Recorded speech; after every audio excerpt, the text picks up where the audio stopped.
Bienvenue à l'atelier 2, faire le point.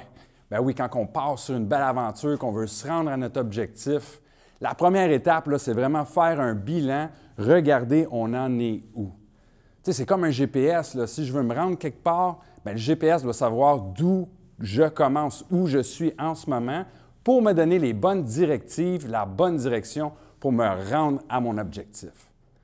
Maintenant, là, souvent, cette première étape-là, quand même un peu un défi. Là. Je commence par quoi? Qu'est-ce que je dois analyser? Quel bilan je dois vraiment faire pour vraiment avoir là, un constat efficace de ma position actuelle? Stephen a décidé qu'on allait étudier les 6 niveaux logiques de changement. Écoute, il pourrait en avoir plus, mais ces 6-là, c'est la base. Ça commence par l'environnement, ensuite le comportement, suivi des capacités. Encore faut-il voir nos croyances. Finalement, tout ce qui englobe ça, l'identité et en tout dernier, la vision, où on dirige toute notre puissance. Donc, ces 6 niveaux logiques de changement vont nous donner une bonne analyse et je laisse la parole à Stephen pour qu'il nous les explique en profondeur.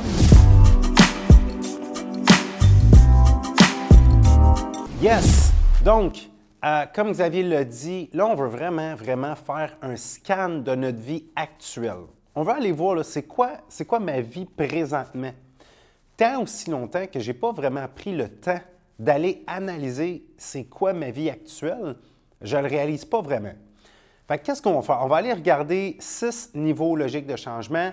On va simplifier la vie, on va appeler ça 6 différentes sphères de notre vie. OK? Donc, Xavier les a nommés tantôt.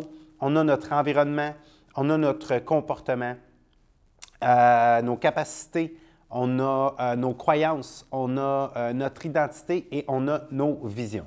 Donc, premièrement, l'environnement. Okay? C'est super important d'aller voir c'est quoi le genre d'environnement, dans quel genre d'environnement je vis présentement. Parce qu'on s'entend là-dessus, on veut tous amener des changements positifs dans notre vie. Puis des fois, un de ces facteurs-là, l'environnement, les capacités, les visions, juste un de ces facteurs-là pourrait nuire drastiquement à notre épanouissement, à notre changement, à l'atteinte de nos objectifs. Donc, premièrement, l'environnement. Tu veux vraiment prendre le temps d'aller regarder avec qui, c'est quoi les gens que tu fréquentes, c'est quoi les types de personnes que tu fréquentes et qu'est-ce qu'ils représentent pour toi. Et c'est quoi les lieux que tu fréquentes et qu'est-ce que ces lieux-là représentent sur toi? Quel impact ces lieux-là ont sur la façon que tu penses, sur la façon que tu te sens, sur ton inspiration? Est-ce que quand tu es dans ces lieux-là, c'est inspirant? Est-ce que c'est démotivant? Je vais te donner un exemple. À un moment donné, c'est récemment, j'avais une de mes clientes, Sophie. Fait qu'elle, Sophie, on commence le coaching ensemble.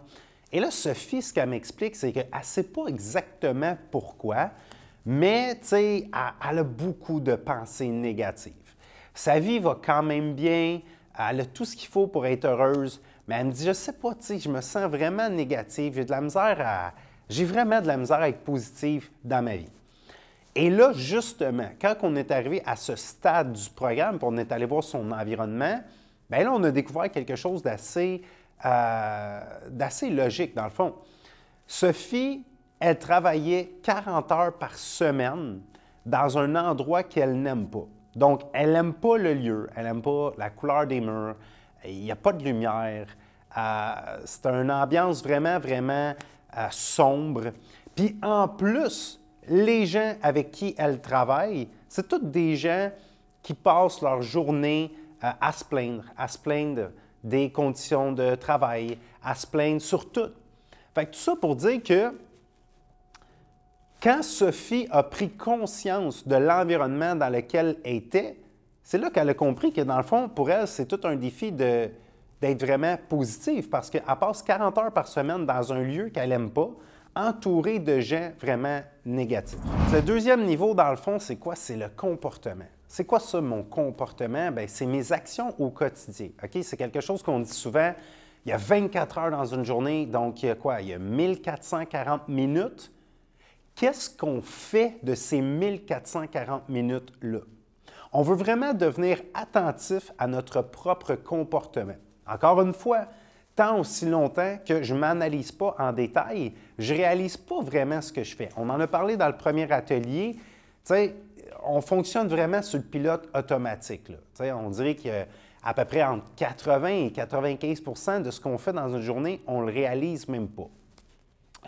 Une fois où ça a été vraiment utile, cet exercice-là, c'est avec mon client Steve. Fait que Steve, lui, c'est un gars il sait ce qu'il veut dans la vie, il a son projet en tête, il a beaucoup de temps libre, c'est un gars qui a beaucoup de volonté, tu sais, il se sent bien, il est quand même assez heureux, tu sais. Mais on jase, puis il me dit, Stéphane, je comprends pas, mon projet, ça avance pas, tu sais, je comprends pas. Donc là, quand on est allé faire l'analyse de son comportement, on est allé regarder chacune des actions qu'il faisait dans une journée, bien, on a compris que, dans le fond, c'était son comportement le problème. Le gars, il a la volonté, il a la vision, il a quand même un bon mindset, il a la confiance. La confiance, il peut la travailler, c'est sûr. Mais tout est là, sauf qu'en bout de ligne, il ne passe juste pas à l'action. On est allé regarder, analyser ce qu'il faisait de ses 24 heures par jour. Puis on avait réalisé qu'il passait à peu près 3 heures par jour sur les réseaux sociaux, à faire rien de concret, à ne pas avancer sur son objectif. Tout ça pour dire que ça a été super pratique parce que Steve a réalisé que dans son cas à lui, le problème, c'était juste ça, c'était son comportement. C'est pas qu'il ne savait pas quoi faire, c'est juste qu'il procrastine, qu'il fait d'autres choses puis qu'il ne fait pas ce qu'il sait qu'il doit faire. Le prochain niveau, dans le fond, c'est les capacités. Donc, les capacités, en gros, c'est quoi? C'est qu'est-ce que tu es capable de faire? C'est quoi tes skills? C'est quoi tes habiletés? C'est quoi tes connaissances? Tu sais, mettons là, que je prends ton cerveau puis je le mets dans un robot. Je télécharge toutes tes connaissances, ton savoir-faire, puis je le mets dans un robot. Qu'est-ce que ce robot-là va être capable de faire?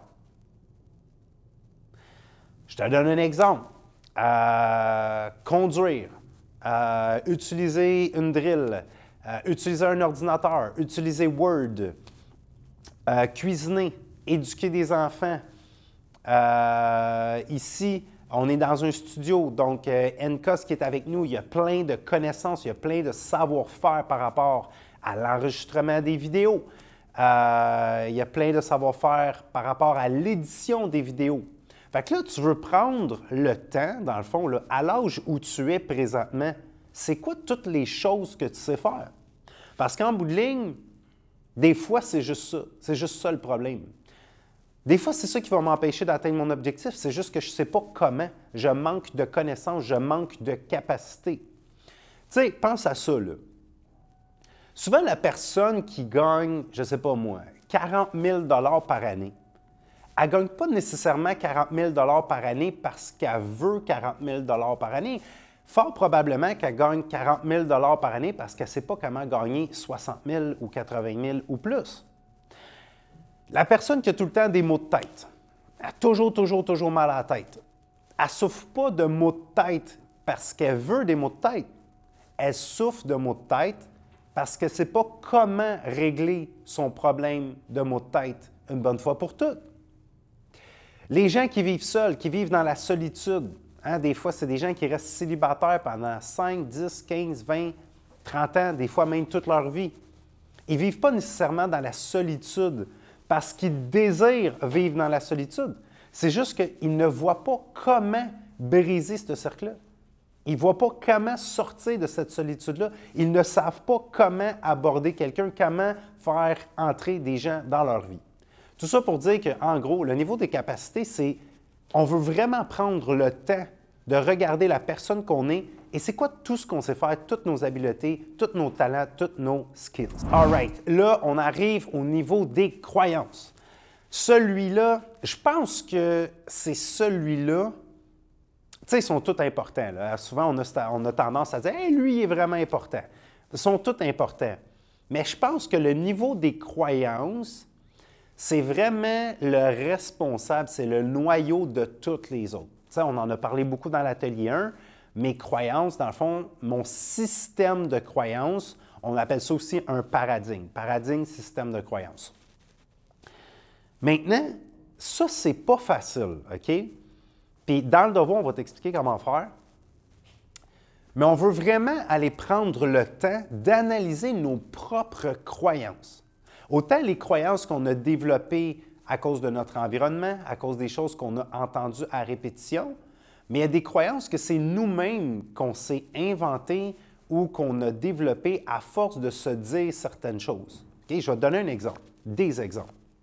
Qu'est-ce que tu crois concernant le monde dans lequel on vit? Qu'est-ce que tu crois concernant l'argent, mettons? Est-ce que tu crois que l'argent, c'est un outil qui nous permet d'acquérir des biens et de pouvoir faire toutes sortes d'activités, de bâtir des projets? Ou tu crois plutôt que l'argent, ça transforme le monde de façon négative, puis à cause de l'argent, il y a toutes sortes de drames qui se passent dans le monde?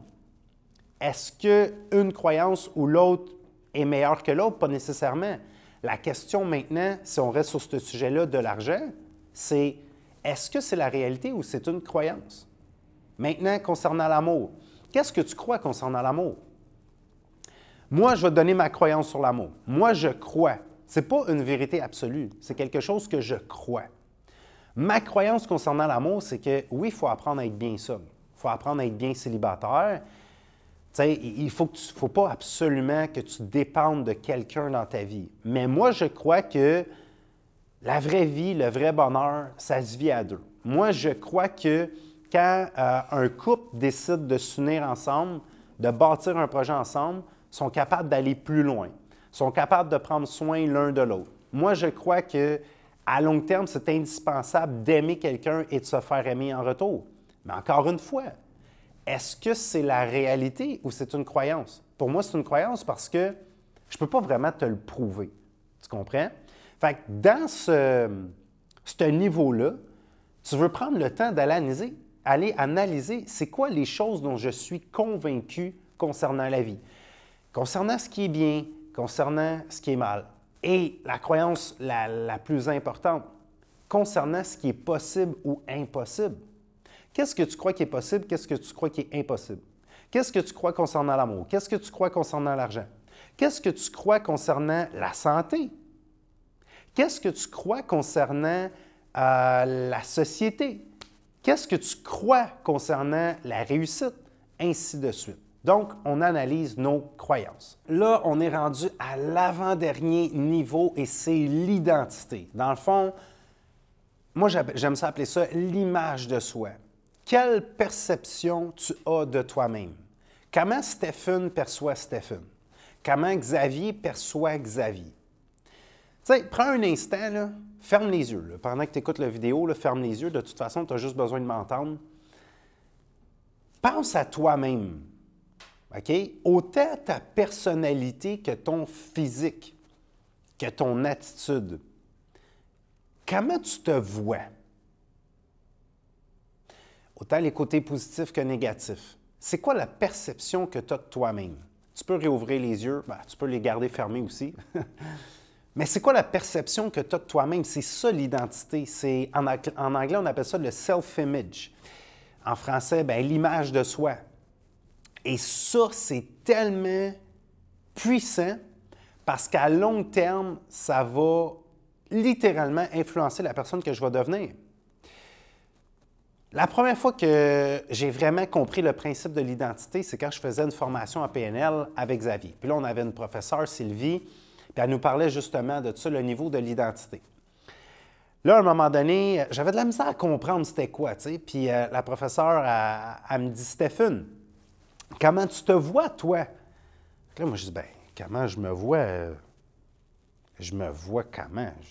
Je me vois comme je suis devenu, Sylvie. » Et c'est là qu'elle me dit « Non, c'est pas tout à fait vrai. » Je dis « OK. » Et là, écoute bien ça. Elle me dit « Tu ne te vois pas comme tu es devenu. Tu es devenu comme tu te vois. » Et c'est là que j'ai fait comme « Oh my God! » Aïe, c'est tellement puissant, ça. Pas du jour au lendemain, mais au fil des années, on devient comme qu'on se voit. Ça veut dire que, bien, premièrement, là, on ne va pas trop parler du futur parce qu'on se concentre sur la situation actuelle. Mais si je veux devenir quelqu'un d'autre, il faut que je sois capable d'avoir une image différente de moi, de ce que je suis présentement. Et ça veut dire que, admettons que tu prendrais papier-crayon puis tu mettrais une description complète de la personne que tu es. Attends 2-3 jours plus tard, relis la feuille, puis tu vas voir que c'est exactement ou presque ce que tu es devenu. Fait que le niveau de l'identité, dans le fond, c'est quoi la perception que tu as de toi-même? Comment Mathieu perçoit Mathieu? Comment Mélanie perçoit Mélanie? Autant le positif que le négatif. Et réalise que, wow, c'est exactement ça que tu es devenu. Donc, la perception qu'on a de nous-mêmes, le niveau de l'identité, guide littéralement la personne qu'on devient. Maintenant, le niveau des visions. Celui-là, je pense que, ben, regarde, on va arrêter de dire qu'il est vraiment important. On dit ça à chaque fois. OK, ils sont tous importants. Dans le fond, ils sont tous super importants.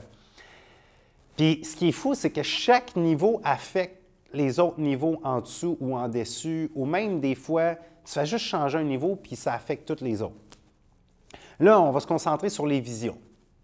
Les visions, dans le fond, là, c'est quoi les choses auxquelles on pense la plupart du temps? OK? C'est quoi le lien entre les visions et les pensées? Je t'explique. Je ne sais pas si tu avais déjà remarqué, mais on pense avec des images et des mots. Check bien. Si je te dis tes clés de voiture, pense à tes clés de voiture, bang, tu as une image de tes clés de voiture qui est apparue dans ta tête. Si je te dis ta chambre à coucher, bang, tu as une image de ta chambre à coucher qui est apparue dans ta tête. Si je te dis ton conjoint, ta conjointe, tes souliers, peu importe c'est quoi, bang, bang, bang, bang. Aussitôt que tu penses à quelque chose, tu le vois pendant une fraction de seconde ou peut-être 2-3 secondes, ça apparaît dans ton créateur d'image. C'est comme si on avait un écran dans notre esprit. Fait que quand on pense, exemple, si tu te dis, OK, tantôt, je vais aller à l'épicerie, quand tu penses dans ta tête, tu t'entends parler dans ta tête, tu t'entends dire tantôt, je vais aller à l'épicerie, et tu te vois, tu as comme des flashs de toi qui est en train de se diriger vers l'épicerie ou qui est déjà à l'épicerie. OK? Fait que tout ça pour dire qu'on pense avec des images et des mots. Donc, en gros, nos pensées créent des visions. Maintenant, il y a 4 types de pensées, 4 types de visions. OK? C'est soit que je pense positif, soit que je pense négatif. C'est soit que je pense au futur, soit que je pense au passé. Je ne peux pas vraiment penser à maintenant parce que si je pense vraiment au maintenant à la seconde près, je ne pense pas, je suis juste dans le moment présent. Tu comprends? Donc ça fait qu'il y a 4 types de pensées. Tu as la pensée du passé négative. Ça, c'est des mauvais souvenirs. Tu as la pensée du passé positive. Ça, c'est des bons souvenirs. Tu as la pensée négative du futur. Ça, c'est nos peurs, nos craintes, nos incertitudes, les scénarios qu'on ne veut pas voir arriver. Et finalement, tu as la pensée du futur positive. Ça, c'est nos rêves, nos projets, nos idées, nos objectifs. Hein? C'est toutes des images qu'on projette dans le futur et qui sont positives pour nous. Là, maintenant, c'est quoi le but de tout ça? La première chose que tu veux faire, c'est dans lequel de ces 4 pensées-là je me retrouve le plus souvent? Est-ce que premièrement, est-ce que je pense souvent au passé ou je pense souvent au futur? Maintenant, si je pense souvent au passé, est-ce que j'y pense de façon négative? Parce que je regrette d'avoir fait quelque chose, ou on m'a trahi, ou il est arrivé un événement qui m'a marqué de façon négative. Ou est-ce que je pense tout le temps à mon passé de façon positive parce que je me dis, dans ce temps-là, c'était vraiment mieux, dans ce temps-là, j'avais plus d'argent, dans ce temps-là, j'étais en couple, dans ce temps-là, j'étais en forme, dans ce temps-là, la vie allait bien. Mais ce n'est pas tant mieux. Je vais t'expliquer pourquoi. Parce que dans le fond, c'est mes pensées du moment présent qui vont venir modeler mon futur. Fait que si je pense constamment au passé, que j'y pense de façon négative ou positive, bien là, ça veut dire que mes pensées du moment présent, c'est mon passé. Donc, je ramène mon passé dans le futur. Puis là, je vis comme un genre de boucle où est-ce que ça devient vraiment difficile d'avoir des pensées créatives puis d'entamer des changements positifs parce que je vis dans le passé. Maintenant, ça se peut que tu ne penses pas au passé et que tu penses souvent au futur. Si tu penses souvent au futur, c'est à quoi que tu penses la plupart du temps? Est-ce que tu penses constamment aux choses qui te font peur? Est-ce que tu penses constamment à des choses qui te font vivre de l'anxiété? Est-ce que tu penses constamment à ce que tu ne veux pas qui arrive? Ou tu es constamment en train de penser au futur de façon positive? Tu penses constamment à tes objectifs, à tes rêves, à tes projets, à comment tu veux que la journée se déroule, la semaine se déroule, le mois, l'année, ainsi de suite. Fait que première étape, est-ce que je pense souvent au passé ou au futur? Deuxième étape, est-ce que j'y pense de façon négative ou positive? Et dernière étape, peu importe dans lequel des 4 pensées je me situe, c'est quoi les choses auxquelles je pense la plupart du temps? Est-ce que je pense souvent à jouer à des jeux vidéo? Est-ce que je pense constamment à m'entraîner? Est-ce que je pense constamment à la potentielle fin du monde qui va bientôt arriver? Est-ce que je pense constamment à mon ancienne relation? Est-ce que je pense constamment à mes enfants? Est-ce que je pense constamment à mes dettes? Est-ce que je pense constamment à ma future entreprise? Et ça, c'est pas facile. Ça se peut que ça te prenne quelques jours, mais on analyse c'est quoi le genre de vision qu'on a. Pourquoi? Parce que je vais finir avec ça. Psychologues, philosophes, thérapeutes, scientifiques, religions, sont tous en désaccord sur 1 million de sujets, excepté ce phénomène-là. L'être humain réalise les choses auxquelles il pense la plupart du temps. Ça veut dire que nos pensées dominantes, là, les choses auxquelles on pense constamment, bien, la plupart du temps, c'est ce qu'on finit par réaliser. Fait que la personne qui pense toujours à ouvrir une entreprise, c'est juste une question de temps avant qu'elle ouvre une entreprise. La personne qui pense tout le temps à se séparer, fort probablement que c'est juste une question de temps avant qu'elle se sépare. La personne qui pense tout le temps à partir en voyage, à quitter son emploi, à s'inscrire au gym, peu importe c'est quoi, on finit par réaliser les choses auxquelles on pense la plupart du temps. Donc, tout ça pour dire, on analyse le genre de vision qu'on a en permanence.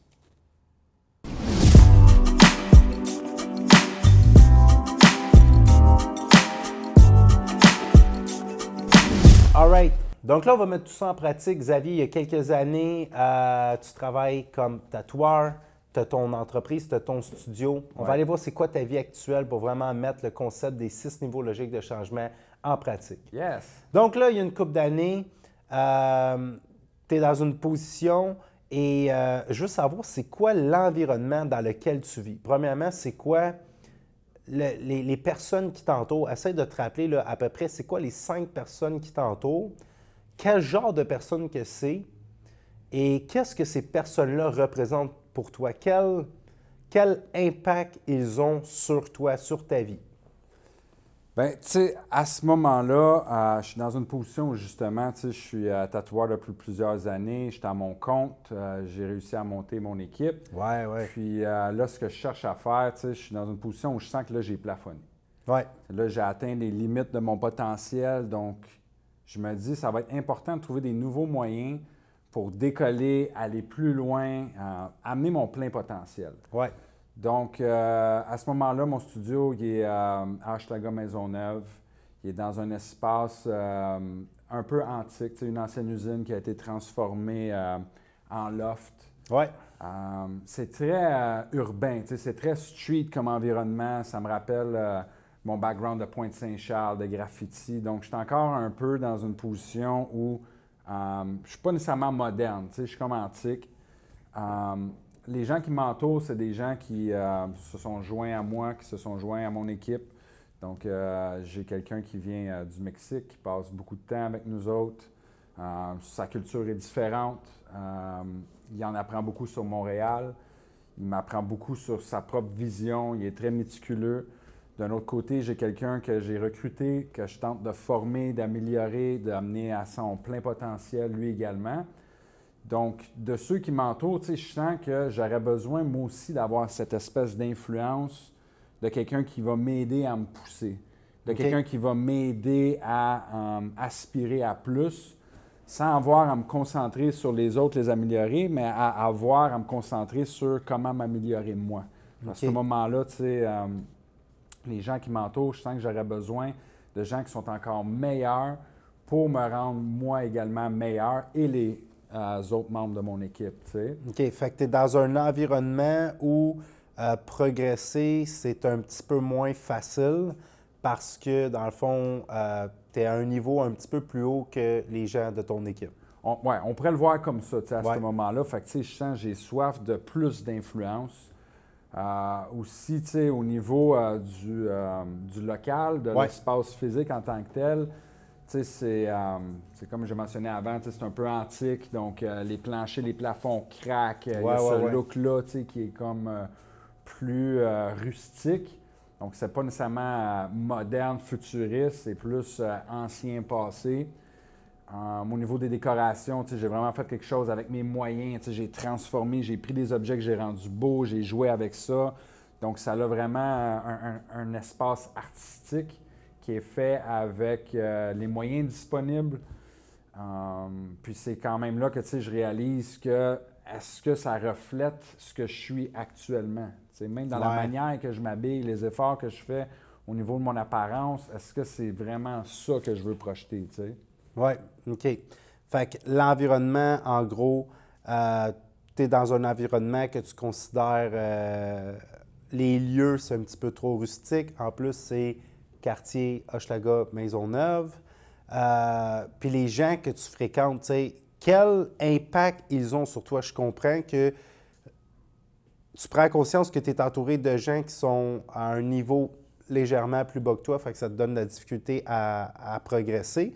Mais justement, non seulement ils t'empêchent peut-être de progresser comme tu voudrais, mais est-ce que tu penses qu'à ce moment-là, les gens qui t'entourent, peu importe à quel point toi tu es positif et tu as une soif de réussite, est-ce que tu penses qu'ils ont quand même une influence sur toi?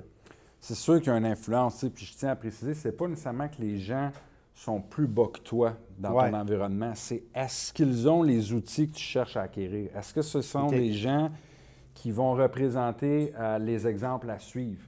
Parce qu'on a tous quelque chose à apporter à l'autre. Toi aussi, tu as quelque chose à apporter à ceux qui t'entourent.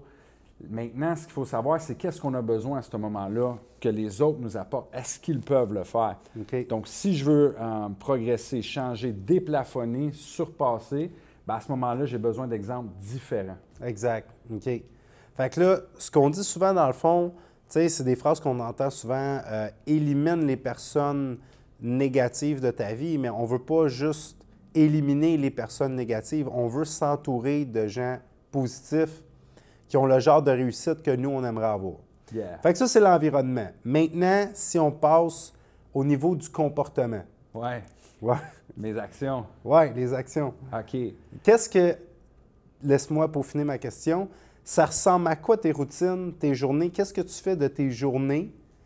Autant la gestion des employés, je pense que tu t'entraînes aussi dans cette période-là. Ça ressemble à quoi ta vie au quotidien? Là? Tes journées, ils ressemblent à quoi? Tes semaines ressemblent à quoi? Bien, tu sais, à ce niveau-là, dans mon environnement, tu sais, c'est accessible. Donc, me rendre au travail le matin, c'est rapide. J'ai le temps d'aller au gym. Au niveau vraiment, là, tu sais, de ma mise en pratique du tatouage, j'attends mon client. Avec lui, je peux me préparer, faire un survol de ce qu'il m'a demandé de faire, m'assurer que ce que j'ai préparé ou ce que je vais préparer avec lui, bien comprendre, le mettre en pratique, le mettre devant lui pour qu'il approuve le travail. Je fais souvent, exemple, 2, peut-être même 3 clients par jour, des plus petites sessions pour, si jamais il y a quelqu'un qui ne vient pas, bien, c'est moins grave parce qu'il y en a d'autres après. Donc, j'essaie vraiment de maximiser mes journées en maximisant le plus de travail que je peux faire.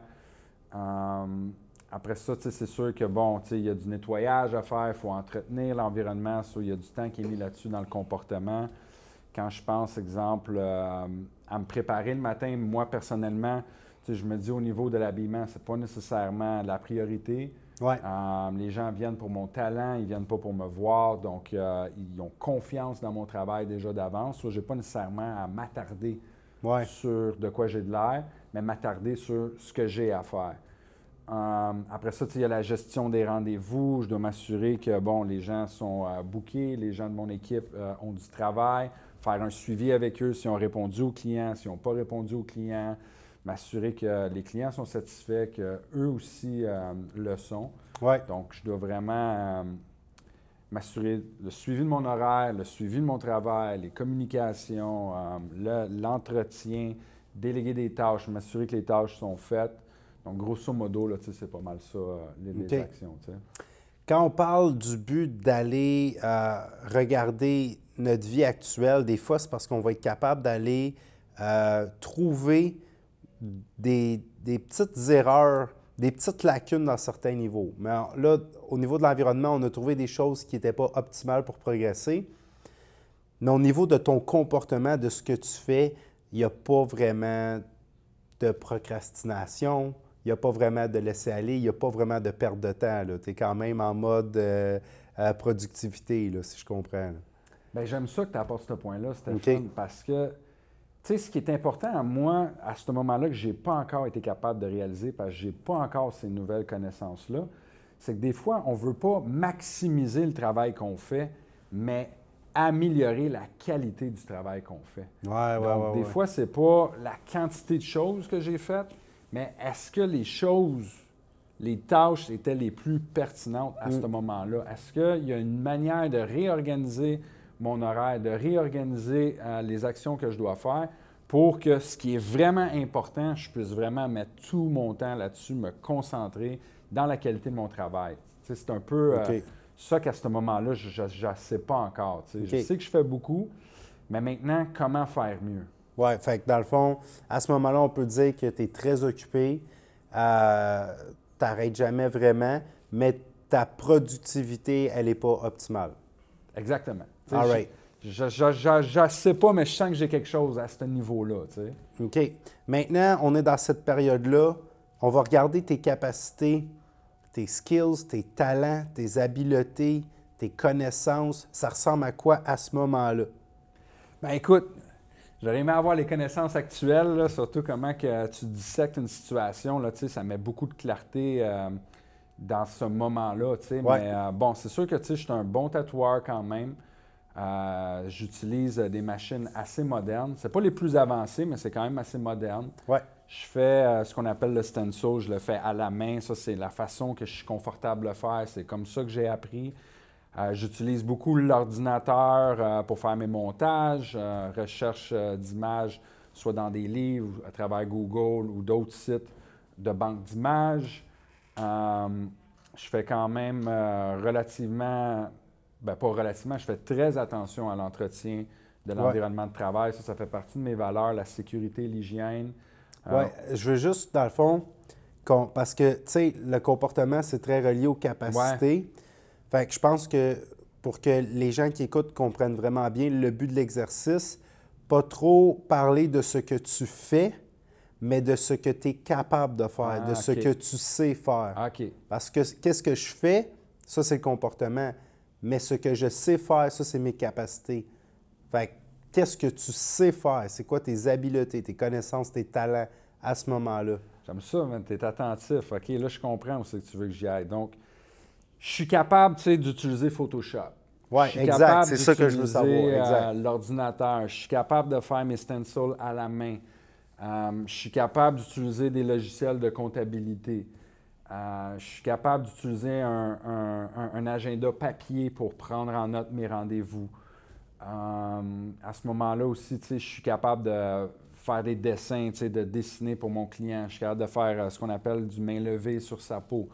Je suis capable d'utiliser beaucoup des machines à tubes jetables, etc. Donc, je suis quand même capable de bien manier les outils du tatouage, capable bien entretenir l'hygiène. De ce côté-là, j'ai les connaissances nécessaires. Au niveau de la préparation de mes projets, je suis capable d'utiliser l'ordinateur, de dessiner à la main et de faire mes stencils à la main. Grosso modo, ça ressemble à ça.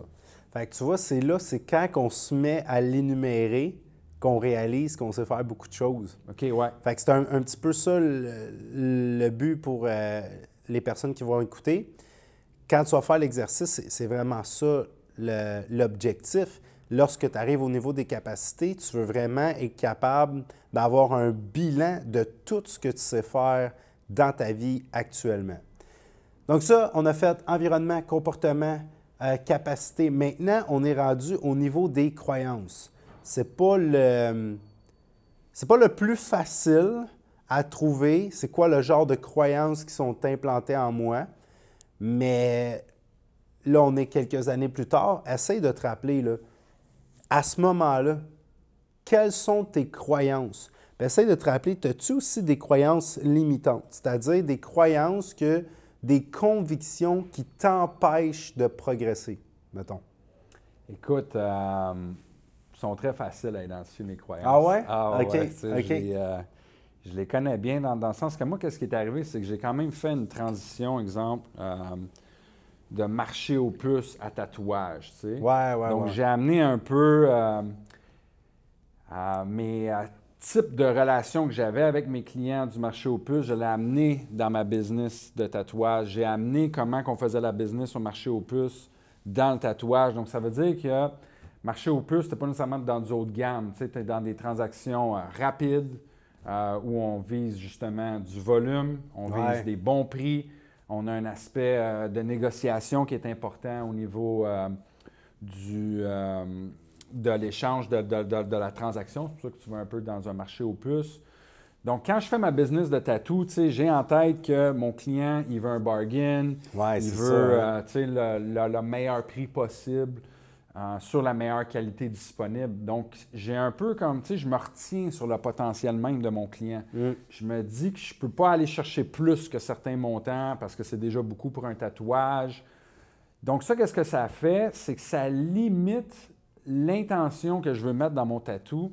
C'est comme si, à ce moment-là, je vais peut-être retenir subconsciemment mon potentiel en me limitant à ce que lui peut me donner. Tu comprends? C'est ça, tu as comme comme tu dis, des croyances. C'est pas la réalité que les gens ne seraient pas prêts à payer un montant X pour la qualité de travail que tu fais. Mais toi, vu que c'est ça que tu crois, ben là, ça te limite. Exactement, tu sais. Puis maintenant, tu sais, au niveau de mon équipe, tu sais, je crois là, que tout passe par moi. Là. Tu sais, je crois que c'est moi qui dois leur trouver du travail, c'est moi qui dois leur référer des gens, c'est ma responsabilité, ça me tient beaucoup à cœur. Je crois que c'est important pour eux de développer leur autonomie. J'essaie le maximum, non seulement de les guider à comment ils exécutent leur travail, le tatouage, mais j'essaie aussi de les inspirer à être leur propre dirigeant. Qu'ils soient vraiment en mode pilote. Un petit peu plus autonome. Oui.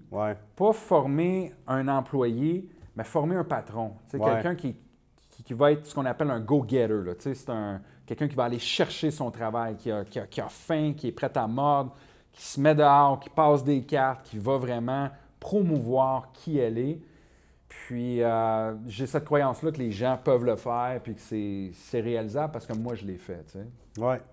Fait que c'est là qu'on voit à quel point ces croyances à Xavier, à ce moment-là, ont une influence sur ses décisions, sur son comportement, sur le type d'environnement dans lequel tu vas finir.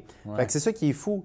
Autant l'environnement dans lequel on est va influencer notre mindset et nos croyances, bien, autant nos croyances vont attirer un certain type de personnes vers nous. Fait que chacun des niveaux influence les autres niveaux. Ouais. Nice. Good, je ne pensais pas que tu te rappellerais autant de tes croyances que tu avais à ce moment-là. Okay. Maintenant, au niveau de l'identité, moi, je pense que au niveau de l'identité, tu as tout le temps eu quand même une perception positive de toi-même. Je t'ai jamais vu vraiment parler de toi de façon négative. Je t'ai jamais vu vraiment te victimiser à rien.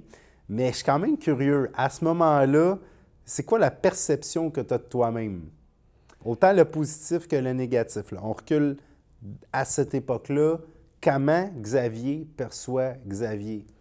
Excellent. En passant, je vais te dire, je trouve que tu as une bonne écoute, tu es vraiment attentif, puis ça m'aide vraiment à distinguer là, tous les niveaux, tout ça. Puis, tu sais, à ce moment-là, j'ai quand même une bonne perspective de moi. Ouais. Quelque chose qui est important dans mon identité, c'est que ça fait partie des croyances, bien sûr, c'est que je suis conscient que je ne suis pas nécessairement la personne la plus fashion quand on me rencontre, mais je sais que je fais le travail. Je sais que je suis très compétent. Je sais que j'ai... Tu sais ou tu crois? Ah non, je sais. OK. Je sais. OK. Parce que j'ai les retours, Ouais. j'ai les commentaires. Donc, c'est sûr que ça fait partie que je ressens ce que je sais. Donc, oui, c'est une croyance, sauf qu'à ce moment-là, cette information-là m'est confirmée de comment mes clients me remercient, de comment d'autres tatoueurs qualifient mon travail. Donc, comment je me perçois comme très bon, je me perçois comme compétent, je me perçois comme quelqu'un qui attire les autres, Leadership. qui est capable de soulever, je cherche le mot, mais en tout cas, qui est capable d'inspirer la confiance. Que quand tu prends rendez-vous avec moi, que tu me donnes un dépôt, tu sais que tu es en de bonnes mains, tu sais que je veux ta satisfaction. J'ai confiance que j'apporte beaucoup à mon équipe, tu sais, que je suis une personne que tu peux te fier sur elle, que je suis là pour eux. Donc, je me perçois comme quelqu'un de fiable, je me perçois comme quelqu'un de loyal. Au niveau de mon image de marque, parce que ça fait partie de l'identité aussi de l'entreprise. Ouais. J'ai quand même une bonne image au niveau de mon logo, tout ça. Quand on pense à image et identité aussi au niveau de comment je me projette sur les réseaux sociaux, je pense que le travail est fait, que c'est bon, okay, que c'est présentable, que le studio en tant que tel, son image aussi est bonne. J'ai confiance, je dégage beaucoup de côté artistique, de créativité. Les gens, quand ils rentrent, il y en a plusieurs qui sont comme « Oh wow, c'est intéressant, c'est différent, c'est original ». Donc, je me vois comme quelqu'un d'original. Outre mesure, je suis très performant en termes de santé. Je suis dans une bonne passe au niveau de l'entraînement. Ouais. Donc ça, ça se voit que je prends soin de moi. Donc, je suis conscient de ça. Donc, grosso modo, c'est un peu ça, là, mon identité. Je vois si toi, tu vois quelque chose que je pourrais souligner. Non, puis je pense que tout ça est vrai. Je pense que qu'est-ce que tu penses de toi et qu'est-ce que la réalité est, c'est très proche. Maintenant, pour que les gens qui écoutent, les participants, puissent aussi analyser ce côté-là aussi, j'aimerais ça que tu me parles des côtés moins positifs de toi. OK, nice. Là, on a parlé positif, qualité. Selon toi, c'est quoi Xavier? C'est quoi les défauts ou les côtés moins positifs de ta personne que tu crois avoir à ce moment-là? Bien, tu sais, ça, c'est je pense que c'est vraiment important. Là. Puis, tu sais, là, tu soulignes en highlighter qu'est-ce qui est à faire. C'est qu'au niveau de mon identité, par exemple, il y a quelque chose que je sais à ce moment-là que je dois travailler beaucoup. Puis, c'est au niveau de mon affirmation de comment je veux que les choses soient faites. OK. Je pense qu'à ce niveau-là, des fois, je me remets en question par nature de me dire est-ce que c'est moi qui ai tort et c'est l'autre qui a raison? Est-ce qu'il y aurait moyen de m'ajuster, moi, à mon client, de m'ajuster, moi, à mes coéquipiers? Est-ce que ma façon d'être est... Fait que peut-être que dans mon identité, à ce moment-là, je suis un peu hésitant. OK. Je suis un peu à la découverte de certaines choses. Je suis moins affirmé au niveau de la gestion et l'exécution de certaines tâches. C'est pour ça, tu sais, d'ailleurs, que sans trop aller loin, c'est pour ça, d'ailleurs, que j'ai fait le projet en Haïti. C'est que, tu sais, dans mon identité, bon, c'est sûr que culturellement, tu sais, on est au Québec, on est dans une société très encadrée. Donc, quand vient le temps maintenant d'encadrer ta personne, ton entreprise, des fois, tu as tendance à vouloir appliquer des règles que c'est toi qui dois créer et non suivre. Ouais. Donc, tu sais, je ne sais pas si je le verbalise bien, mais je sais que vraiment. ça, là, c'est quelque chose que je dois travailler, c'est quelque chose qui est en moi. Donc, je perçois ça en moi. Je le sais que je me vois comme quelqu'un qui a besoin d'être un petit peu plus courageux et de s'affirmer plus. Après ça, il y a quelque chose que j'ai remarqué aussi, j'en ai parlé dans les autres niveaux, c'est aussi des fois avec mon apparence. Ouais. Tu sais, je suis quand même quelqu'un, tu sais, j'ai toujours pris soin, exemple, de ma barbe, tout ça, mais quand venait le temps de me lever le matin puis de choisir les vêtements, j'aimais ça être confortable. Ouais. Tu sais, j'aimais ça être en pyjama. Ouais. Dû la transition que je faisais avant d'avoir le studio, je travaillais de la maison, donc pour moi, d'être à l'aise, c'était correct. Donc, tu sais, je me perçois peut-être comme quelqu'un qui, à ce moment-là, néglige un peu sa présentation. OK. Tu sais, ça, j'en ai un peu conscience, mais tu sais, je le mets de côté. Tu sais, je me dis, écoute, c'est pas plus grave que ça. Les gens veulent un bon tatouage, ils veulent pas nécessairement un beau tatoueur, tu sais. Ouais. Fait que, au niveau de mon identité, ben, tu sais, je me perçois encore comme quelqu'un qui est dans, tu sais, ce qu'on appelle le hood, là. Tu sais, je suis dans le quartier, tu sais, je suis pas au 18e étage du building avec une vue qui surplombe la situation. Tu sais, je suis vraiment encore au niveau de la rue. Ça fait partie de moi. Tu sais, c'est comme ancré en moi à ce niveau-là. OK, nice. Très bien décrit. Et pour finir, les visions, c'est quoi? Là, c'est peut-être un petit peu difficile à te rappeler parce que ça fait quand même quelques années, mais en tout cas, tu as l'air de vraiment bien te rappeler de la situation actuelle. De la situation actuelle de cette époque-là. C'est quoi les visions qui t'habitent? C'est sûr que tu es un artiste, tu as beaucoup de visions créatives par rapport à tes projets, mais c'est quoi tes pensées? C'est quoi les images qui circulent dans ton esprit? Est-ce que tu vis un peu dans le passé? Est-ce que tu es toujours dans le futur? Est-ce que tu penses juste à tes tatous, à tes toiles? Essaye de te rappeler, c'est quoi les choses auxquelles tu penses la plupart du temps? OK. Tu sais, je trouve que, tu sais, le niveau des visions, c'est vraiment quelque chose, je pense, qu'on ne met pas assez de l'avant. OK? Je ne parle pas, exemple, dans Moi 2.0, mais je parle en général. C'est que souvent, on n'a pas nécessairement une destination claire, une direction qu'on entreprend. Puis à ce moment-là, justement, c'est pas tout à fait clair où je m'en vais. Tu sais, ma transition de passer d'avoir un studio à la maison, d'ouvrir mon studio, de développer ces capacités-là, de comment ouvrir un espace, tous les permis qui viennent avec ça, etc., etc. Ça, c'est stage 1. Maintenant, tu sais, c'est la question, OK, là, c'est quoi le prochain step?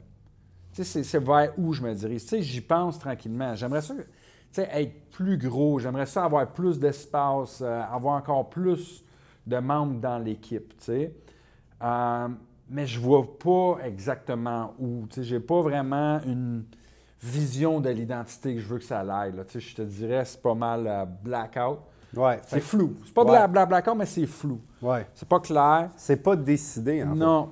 Puis je suis beaucoup dans le moment présent, qui n'est pas nécessairement toujours concentré sur là, mais je suis un peu comme dans une répétition d'hier. Tu sais, je ne suis pas dans un appétit de changement, je suis dans un appétit de garder ça comme ça, confortable. Je repense, oui, à d'où je viens beaucoup. Je repense à comment j'ai appris à tatouer, où je suis rendu, qu'est-ce qu'il y a de plus. J'entreprends de nouveaux projets.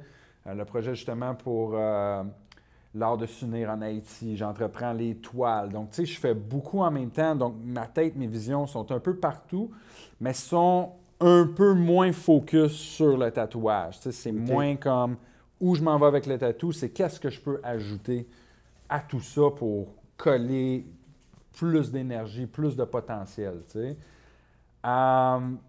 Tu sais, je pense que même de la façon que j'en parle, c'est peut-être un petit peu encore plus flou que les autres niveaux, que là, tu sais, c'était très clair. Non, mais là, ce qu'on peut comprendre, dans le fond, c'est que tu l'as dit, tu n'as pas de vision claire concernant ton avenir. Ouais. Puis ça fait de bien parce que le programme s'appelle Réfléchis, décide, réalise. Fait qu'à ce moment-là, tu n'as pas vraiment pris le temps de réfléchir et de décider. Exact. Tu n'as pas vraiment pris le temps de t'asseoir et de te dire, OK, là, il faut que je prenne une décision. Parce qu'on le dit souvent, dans le fond, et c'est quelque chose qui a recommencé souvent. Si je ne me dirige pas vers une destination que j'ai choisie, que j'ai décidée, bien, je me dirige inévitablement vers une destination que je n'ai pas choisie. Ouais. Fait que c'est là qu'on comprend qu'à ce moment-là, le moment présent se passe bien, mais tes pensées dominantes, tu n'en as pas une précise. Non. Fait que tout est bon, mais tu n'es pas en train de te diriger vers un lieu précis. Est-ce que c'est mal? Non. Parce que tôt ou tard, on peut toujours s'arrêter et faire comme, OK, là, le bateau, il roule, il avance sur l'océan, mais il s'en va pas vraiment nulle part. Fait que tout est correct. C'est comme ça que je le vois, moi. Tu es sur ton bateau, tu as de la nourriture, tu es heureux, ça se passe bien, tu accomplis de belles choses, mais tu ne sais pas où le bateau se dirige. Tout à fait. Puis, je pense qu'à ce moment-là, j'ai une stabilité. Ouais. Right? Tu sais, un peu la zone de confort qu'on a parlé. Donc, le bateau, il roule un peu tout seul. Ouais. Fait qu'il évite un peu les vagues. Hein? Il veut pas trop d'aventure. Il cruise. Hein? Ouais. Il pédale sur le pédalo, il regarde autour, puis il se dit « OK, c'est bon ». Mais le grip sur le guidon, il n'est pas ferme, puis il n'est pas nécessairement aligné sur quelque chose. Nice. Puis tu sais, c'est là que j'aime ce que tu dis, c'est parce que justement, quand tu es dans ta routine, puis que tu es dans répéter qu'est-ce que tu as fait hier pour continuer dans la direction sans nécessairement savoir c'est quoi la direction, c'est que là, je n'avais pas les connaissances de la puissance de s'arrêter, de réfléchir, de décider et de réaliser. Donc, tu sais, à ce moment-là, vraiment, c'est pour ça que c'est flou. C'est pour ça que je répète un peu le passé pour l'amener au présent. Et c'est pour ça, justement, que là, je constate, wow, mes visions, ils ont plafonné. Ouais. Mes visions de vouloir plus, je ne suis pas nécessairement aussi stimulé. J'ai beaucoup de questions que j'aimerais trouver les réponses, que je pense que j'ai fait le tour de mon environnement qui m'a apporté des nouvelles connaissances. Maintenant, pour en avoir de nouvelles, j'ai besoin de plus. Exact. J'ai besoin d'ouvrir ça, de libérer un peu de mes responsabilités, de tasser un peu de responsabilité pour maintenant me concentrer sur mon potentiel, pour vraiment maintenant avoir l'influence de gens qui sont rendus où j'aimerais me rendre, qui sont encore meilleurs, qui sont connus au niveau international, qui font des conventions, qui vraiment offrent un travail haut de gamme. Ouais. Comment je fais pour me rendre là? C'est là que le constat, dans ma vision qui change, c'est d'accord, je vais me joindre à une équipe. Ouais. Tu sais, j'accepte qu'est-ce que j'ai été capable d'amener par moi-même et maintenant, je connais d'autres équipes qui, eux, roulent différemment, qui vont répondre à mes questions et qui vont me permettre d'avancer plus vite, donc me rendre plus loin, plus haut, plus facilement. Ouais. Avec plus, pas juste une question de facilité, mais avec moins de casse-tête. Ouais.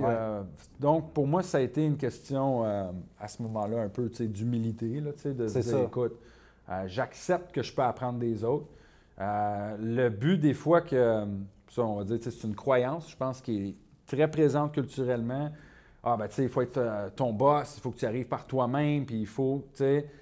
Puis à la fin, c'est que c'est important, si toi, tu veux être le guide, si toi, tu veux être le patron, c'est important d'accepter la part des autres. C'est important d'accepter leurs directives, leurs commentaires, de les prendre, de les analyser et de les appliquer. Donc, laisser les autres avoir un apport à toi pour comprendre, toi, l'apport que tu as pour les autres. Là, c'est vraiment là que j'en suis.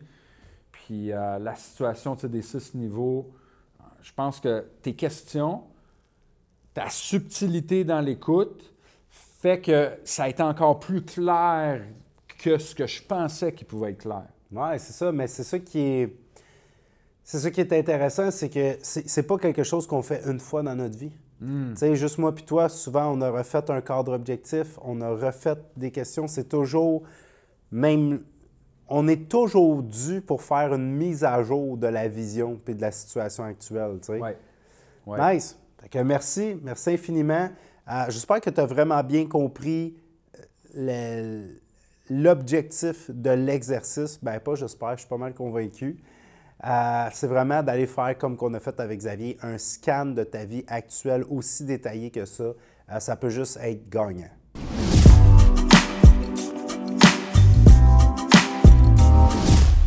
Yes, c'est maintenant l'heure de la conclusion. Donc, on va mettre tout ça en application grâce au devoir.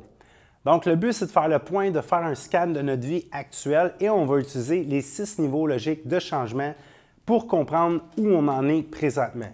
Donc, premièrement, on va aller regarder c'est quoi notre environnement. Tu vas prendre le temps d'analyser les 5 personnes que tu fréquentes le plus. Tu vas écrire leur nom et qu'est-ce que ces personnes-là représentent pour toi. Maintenant, on va faire la même chose avec les lieux. Tu vas écrire les 5 lieux que tu fréquentes le plus et qu'est-ce que ces lieux-là représentent pour toi. Surtout, comment tu te sens dans chacun de ces lieux-là. Ensuite, pour le comportement, je veux aller analyser mon propre comportement. Donc, idéalement, je vais prendre une journée typique, le genre de journée que j'ai tendance à répéter et je vais simplement, pendant la journée, idéalement, là, cette partie-là, fais-le tout au long de la journée. Tu vas écrire chacune des actions que tu fais et combien de temps tu mets approximativement sur chacune de ces actions-là. Ce qui est cool avec ça, c'est que souvent qu'on finit cet exercice-là, on réalise à quel point on met beaucoup de temps sur certaines choses et pas assez de temps sur d'autres. Toujours dans le comportement, je choisis une mauvaise habitude et par quelle bonne habitude j'aimerais la remplacer. Maintenant, pour les capacités, ça là, c'est vraiment simple. Tu vas écrire toutes les capacités que tu as, tout ton savoir-être, ton savoir-faire, toutes les choses que tu es capable de faire, tes talents, tes skills, tes habiletés. Tu veux vraiment faire là, ton propre CV, ton propre curriculum vitae de ta vie, puis juste de comprendre, OK, aujourd'hui, à l'âge que j'ai, c'est quoi toutes les choses que je sais faire? Maintenant, les croyances. Ça, c'est un petit peu plus difficile. Tu dois aller analyser tes propres croyances. Quelles sont les choses dont tu es convaincu? Qu'est-ce que tu crois concernant le monde dans lequel on vit? Qu'est-ce que tu crois concernant l'amour, concernant la réussite, concernant l'argent, concernant l'amitié, concernant le bonheur, concernant la santé? Tu peux y aller avec des sujets simples comme ça si ça peut te faciliter la tâche. Ensuite, on est rendu à l'identité. Très simple encore une fois. Et là, je te rappelle que tout ça, c'est en lien avec la situation actuelle. Tu veux décrire ta situation actuelle et non la situation que tu désires. Donc, ton identité, c'est simple. Tu vas aller faire une description de la perception que tu as de toi-même. Tes qualités, tes défauts, l'attitude que tu as, la façon que tu as de t'habiller, que ce soit positif ou négatif, tu fais une description complète de la personne que tu crois que tu es. Et pour terminer, au niveau des visions, ça aussi, ce n'est pas évident. Peut-être que tu vas avoir besoin de t'analyser toi-même pendant plusieurs jours. Tu veux aller analyser quelles sont tes pensées dominantes. C'est quoi les choses auxquelles tu penses la plupart du temps? C'est quoi ces pensées-là qui reviennent constamment dans ton esprit tous les jours ou presque? Le meilleur moment pour commencer le devoir, c'est maintenant. La pire erreur que tu peux faire, c'est de te dire « je vais attendre le moment parfait pour le faire ». Quand on fait ça, on a tendance à procrastiner et là, tu vas perdre ton élan. Tu peux te ramasser 1 semaine, 2, 3, où tu repousses tout le temps ton devoir. Et là, moi, le meilleur conseil que je peux te donner, c'est fais-en un petit peu chaque jour. Fais en sorte que travailler sur toi-même, travailler sur ton développement personnel et ta nouvelle vie deviennent une habitude. Let's go!